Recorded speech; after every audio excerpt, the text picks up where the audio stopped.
Alright, welcome to the next update. Bear with me, I have a cold, so my voice is a little off, and yeah, it is what it is. So, it's been a while since I did the last update. I'm not exactly sure where I left off, but a lot of things have happened in between then.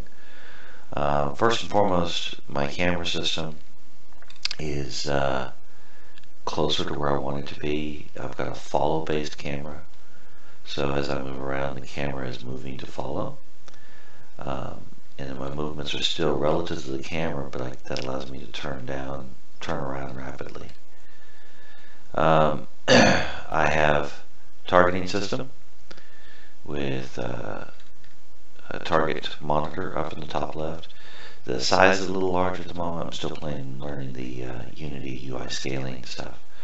So I can zoom through the different targets and you'll see that target's actually moving. So finally, to several requests that I've had to start shooting at moving targets, I've put in a target that moves around randomly. So you'll notice that as I'm moving around, this target is moving relative to the target itself, and the camera is actually moving to keep the target in scene. So I'm really happy with the targeting mode movement. When I switch off of targeting mode and I'm just moving forward, there's maybe a bit too much rotation speed. But that's all in the new system. That's tunable because I'm using a PID controller to manage the rotation there of the camera. So I should be able to just switch between different settings and how tightly the PID controller controls the panning action of the camera. So going back to targeting, we're targeting this thing. The weapon system in the game has been completely overhauled. It needed to be. The early demonstration stuff was all just proof of concept. The stuff that's in there now is much closer to what will be in the system in the long run. So in that process, we've decided to make a few changes in how the game plays to improve playability. So one of the things that you'll notice here, I'll just pan around a little bit. I've got a manual pan capability. You'll see that I have a couple of reticles that are tracking the target on my screen. So what that's doing, the lower one, the pink one, is pointing to where the target actually is. So if I happen to be looking away, I can see exactly where my target's going to be. Number two, the orange one, the smaller one, is actually your firing solution. So you'll see that depending on the movement of the ship, it will lead the target. So and then of course firing will only happen when the ships the target with the firing solution is within one of your firing arcs. So here I can fire, and if I move here, right here, I can't fire. I'm trying to fire and I can't do it because I'm not within a firing arc. But here I can. You'll also notice that the weapons are no longer perfectly accurate. So I've got a base system in that will, I think it'll be the beginnings of where we're going to go. It may not be the final, way I implement it. But a weapon can have a maximum error in its weapons fire, and then the player will have the ability to manage and improve their performance of their weapons through upgrades. So, if I was perfectly upgraded, then all those bullets would happen and would be directly on target. And this allows me to set up maximum errors for different classes of weapons. So for this particular gun on this ship, I'm using the Mark I plasma cannon, or Mark I ion cannon, and it has a maximum error of 5 degrees.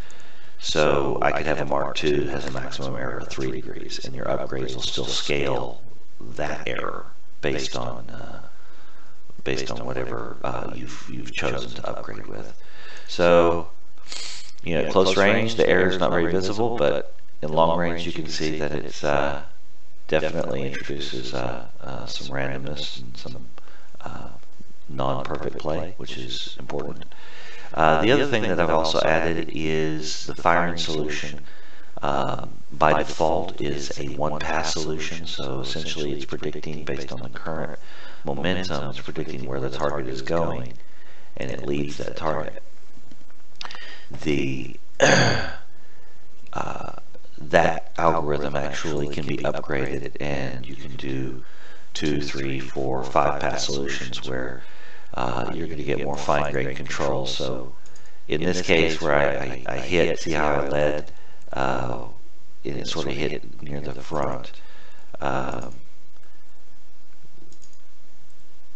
There's a lot of variability, obviously, with the gun variability, but what ends up happening is if you have perfect accuracy, a one-pass solution will tend to naively predict the location, and you may hit the backside of the ship if it doesn't change its movement direction. Where, say, a three-pass solution is going to pretty much target the center of the ship at the point of impact. And it just has to do with how many times you're calculating the solution against the previous solution. So you calculate it once, and then calculate it again, each one adding to the accuracy of the overall calculation. So you don't want too many passes just for performance sake, but because that is being done, through coroutines, being done constantly, being calculated constantly. But it's not a huge hit performance-wise. So I don't think I've really changed anything else in the system. Not much changes to here. I'm probably going to have some changes to the overall map soon. I've got some ideas and some things I want to try to do. Start laying out the actual playing map. Start putting some objectives in there and start building some of the objective capture systems and mining systems and things like that. But yeah, that's the progress. We've got a camera, we've got targeting, and we got the camera that honors the targeting. So I'm pretty happy with that. All right, well, until next time, don't forget to subscribe, and hope you enjoyed.